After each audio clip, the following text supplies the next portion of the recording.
episode 404 Boxing. All right, y'all, let me talk about this Haney Lomachenko, Devin Haney situation.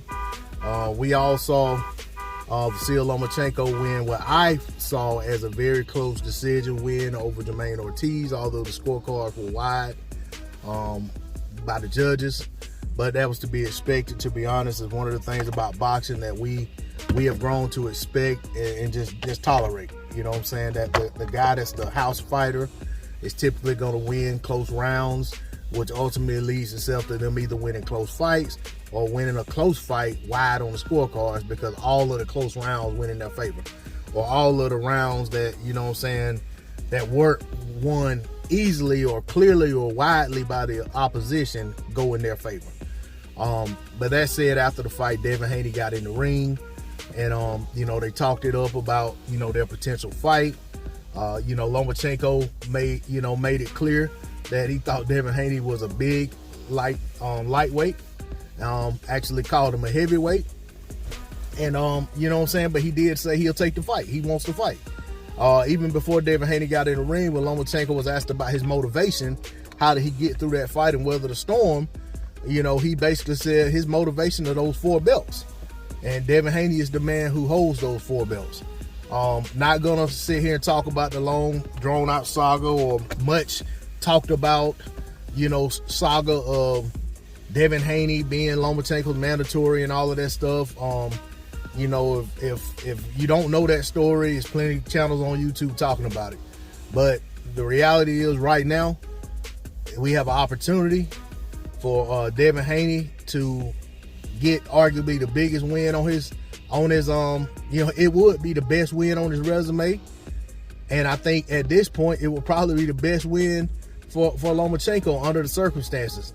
After having lost his titles to Teofimo Lopez, had dealt with a couple injuries and hiatuses from the sport, dealing with the things going on in his country, the conflict in his country and everything, and then coming back, having a hard-fought fight against Ortiz, and then if he was to come back after all that and beat Devin Haney, to me, that would be the best win on his resume. So both of these guys are in a position to get their best win to date, the best win of their careers facing each other. From a matchup standpoint, I think it's a great fight. I think the things that Lomachenko does well, and the things that Devin Haney does well, will accentuate each other. They'll complement each other well in the ring. Both of these guys, for all of the talk that Devin Haney is a boring fighter, Devin Haney is an active fighter in the ring. Devin doesn't do a whole lot of looking around, standing around, a whole lot of posing and posturing. Devin Haney gets in there and gets busy from the opening bell.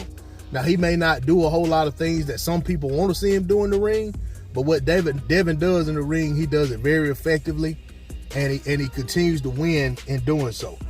So with that being the case, it's going to be Lomachenko's responsibility to get Devin out of his fight rhythm. And it's going to be Devin's responsibility to get Lomachenko out of his rhythm. And don't let Lomachenko get started doing the things he does well.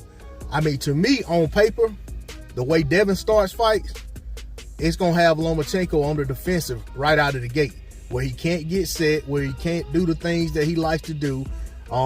When he goes to try to get close, he's gonna be met with a jab, met with resistance. When he gets in there and try to turn Haney, Haney's probably gonna grab him. You know what I'm saying? And there's just a lot of things. But at the same time, Lomachenko's gonna show Haney some things he hasn't seen in the ring, at least in a professional fight. So I definitely look forward to the fight. I'm excited about it. I hope they get this fight made. I hope it's not any drama, any nonsense. The good thing about it is the promoter of both guys wants this fight. And the thing is, we just gotta hope that nothing comes up to derail it. There's not a whole bunch of nonsense that goes on in negotiations or anything like that. I know there's a lot of people saying Haney should go up to 140, and if Lomachenko wants to fight, he ought to come up there. But Lomachenko's made it clear he wants the belts. Lomachenko says he wants the belts. I believe that he wants the belts more than he wants to fight Haney. And without the belts, Haney's not going to be attractive to Lomachenko. So I think that for Haney's legacy, even though he has a long way to go to build his legacy in the sport of boxing, which he already has done very fine with becoming undisputed as early as he did in his career, I think that Devin Haney doesn't need to let Lomachenko off the hook. I think he needs to go ahead and get this fight, get it at 135 where they both campaign right now, and go out there and get the win and show that he was always going to be a problem for Lomachenko, or at least go out there and try. Lomachenko has an opportunity to go out there and show that he wasn't running from, wasn't avoiding Devin Haney. Devin Haney didn't have anything he wanted at the time, and he went after the fight where he could get something that he wanted, and he ended up coming up short in that fight. You know, so there's a storyline that's already built in for both guys, win or lose.